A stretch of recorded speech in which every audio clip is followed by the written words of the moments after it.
Hello po, welcome po sa aking YouTube channel. Today po ay tuturuan ko po kayo kung paano ba yung simpleng pag-testing at pag-repair ng mga lumang Christmas lights.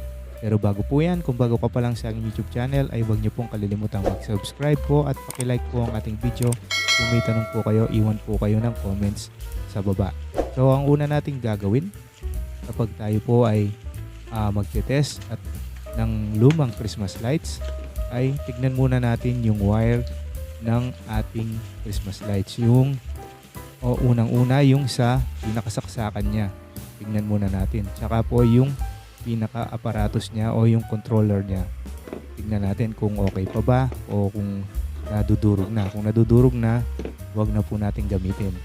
So sa case po natin, medyo okay pa. At saka yung wire, yan yung pong wire na papunta sa 220 volts na outlet. Yan po yung mahalaga. Tingnan natin kung wala pong bakbak or wala pong naputol, dahil pwede po tayong makuryente kung sakaling may bakbak po yan o may naputol. And then tignan din natin yung pinaka-plug niya. Yung sa akin po, pinalitan ko na po last year ang plug po, dahil yung plug po ng Christmas lights na ito ay nadudurog na.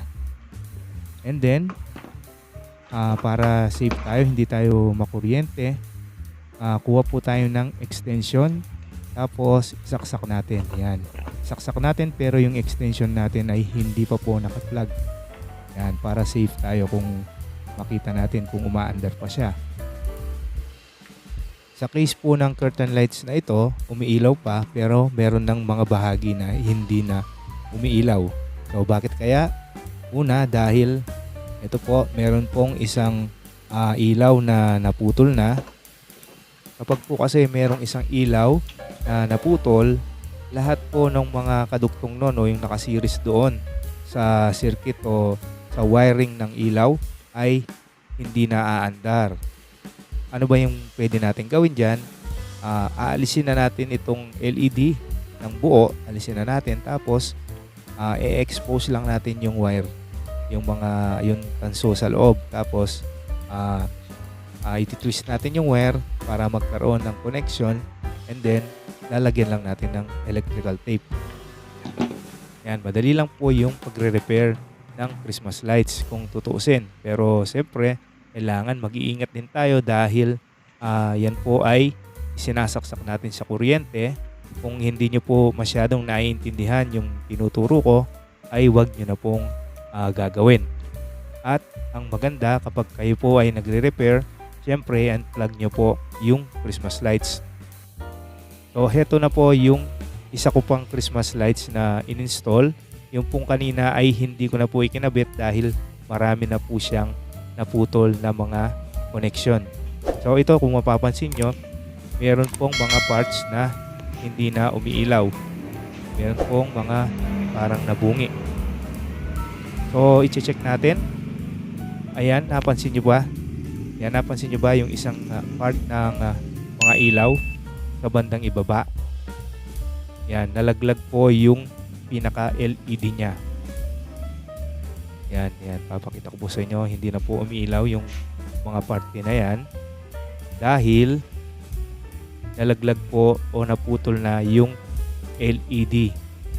So, nawalan po siya ng connection o hindi po continuous yung ating linya. So huwag niyo pong gagawin yung ginawa kong ganyan, na hinawakan ko po yung wire habang nakasaksak. So ayan, tinanggal ko na po yung saksak. So ang gagawin lang natin yung ginawa ko kanina. Babakbakin lang natin yung wire. Ayan, binakbak ko, tapos iti-twist lang natin.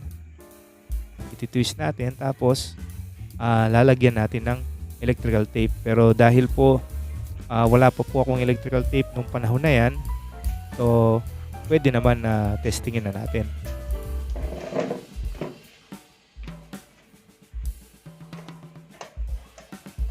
Yan, umiilaw na po yung mga Christmas lights. Naayos na natin. So kailangan na lang ay lagyan po natin ng electrical tape yung parte na naka-expose yung wiring na pinagdikit natin. So ganyan lang po kadali yung pagre-repair ng mga Christmas lights, especially kung ganitong klase na mga curtain lights. Madali lang po silang i-repair. Again, paalala lang po kapag po kayo ay nagre-repair ng mga Christmas lights, bago nyo po balatan yung wiring ng ating mga Christmas lights ay i-unplug nyo po. Alisin nyo po sa saksakan ng ating mga Christmas lights para hindi po tayo ma-electric shock.